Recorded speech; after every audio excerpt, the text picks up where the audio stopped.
ഹരി ഓം. Divine ബ്ലോഗ്സിലേക്ക് ഏവർക്കും സ്വാഗതം. എല്ലാവർക്കും നമസ്കാരം.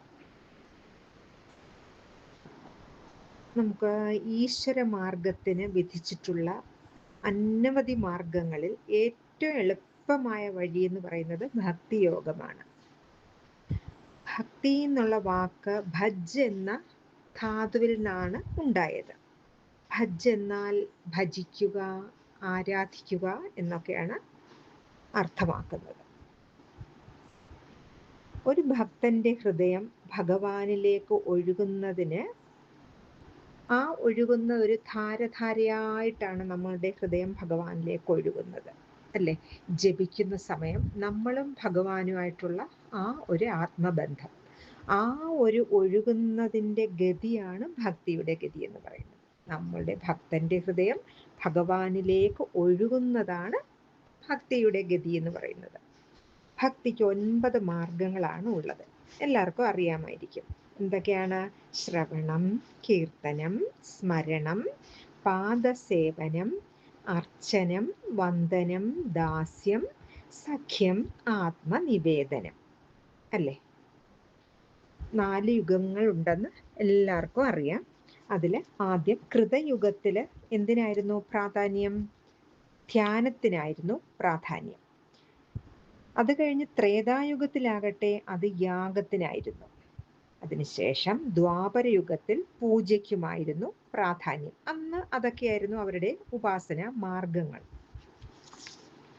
ദ്വാപരയുഗം വന്നപ്പോൾ അതിൻ്റെ അവസാനം നാരദ മഹർഷി ബ്രഹ്മദേവന്റെ അടുക്കൽ കലിയുഗം വന്നാൽ അതിൽ വരുന്ന ദുരിതങ്ങൾ അനുഭവിക്കുമ്പോൾ അത് തരണം ചെയ്യാനുള്ള മാർഗം എന്തെന്ന് ചോദിച്ചപ്പോൾ നാമജപം ഒന്നുകൊണ്ട് മാത്രമേ അതിൽ നിന്നും മനുഷ്യർക്ക് മോചനം കിട്ടൂ എന്ന് ആര് പറഞ്ഞു? ബ്രഹ്മദേവൻ നാരദ മഹർഷിക്ക് പറഞ്ഞു കൊടുത്തു.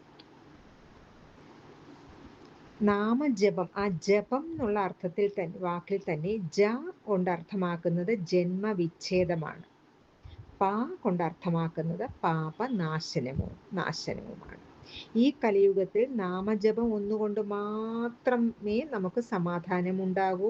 നിരന്തരം ജപം കൊണ്ട് നമുക്ക് ഏകാഗ്രതയും ഉണ്ടാകും. അത് നമുക്ക് ദിവസവും ഒരു സാധനയാക്കി തന്നെ മാറ്റണം. ജപം തുടങ്ങുന്നതിന് മുമ്പ് നമുക്ക് ഗുരുവന്ദനം ചെയ്യണം. എല്ലാവരും നന്നായി പ്രാർത്ഥിക്കൂ. നമുക്ക് ഗുരുവന്ദനം ചെയ്യാം.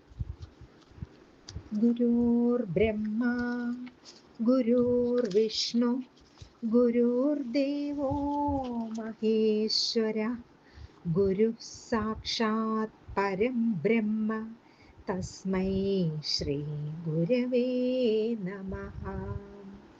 അഖണ്ഡമണ്ഡലാകാരം വ്യാപ്തം യേന ചരാചരം തത്പദം ദർശിതം യേന തസ്മൈ ശ്രീ ഗുരവേ നമഃ. അജ്ഞാനതിമിരാന്ധസ്യ ജ്ഞാനാഞ്ജനശലാകയാ ചക്ഷുരുന്മീലിതം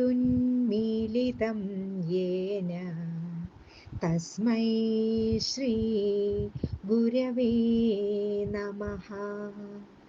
സ്ഥാവരം ജംഗമം വ്യാപ്തം യേന കൃത്സ്നം ചരാചരം തത്പദം ദർശിതം യേന തസ്മൈ ശ്രീ ഗുരവേ നമഃ. ചിദ്രൂപേണ പരിവ്യാപ്തം ത്രൈലോക്യം സചരാചരം തത്പദം ദർശിതം യേന തസ്മൈ ശ്രീ ഗുരവേ നമഃ. ഓം ബ്രഹ്മാനന്ദം പരമസുഖദം കേവലം ജ്ഞാനമൂർത്തിം ദ്വന്ദ്വാതീതം ഗഗനസദൃശ്യം തത്വമസ്യാദിലക്ഷ്യം ഏകം നിത്യം വിമലമചലം സർവധി സാക്ഷിഭൂതം ഭാവാതീതം ത്രിഗുണരഹിതം സദ്ഗുരും തം നമാമി.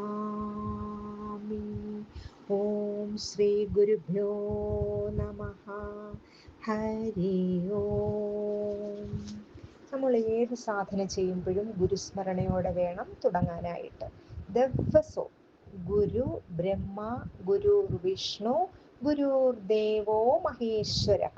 ഗുരുവിൻ്റെ സ്ഥാനം ഏവർക്കും അറിയാമായിരിക്കാം. അപ്പോൾ ഗുരുവിൻ്റെ അനുഗ്രഹത്തോടെ നമുക്ക് ഒരു ദിവസം ആരംഭിക്കാൻ ശ്രമിക്കാം. ദിവസവും ഒരു നേരമെങ്കിലും ഞാൻ വീഡിയോ അപ്ലോഡ് ചെയ്യാൻ ശ്രമിക്കുന്നുണ്ട്. എല്ലാവർക്കും എല്ലാ ഐശ്വര്യത്തിനും വേണ്ടി പ്രാർത്ഥിക്കുന്നു. ഹരി ഓം.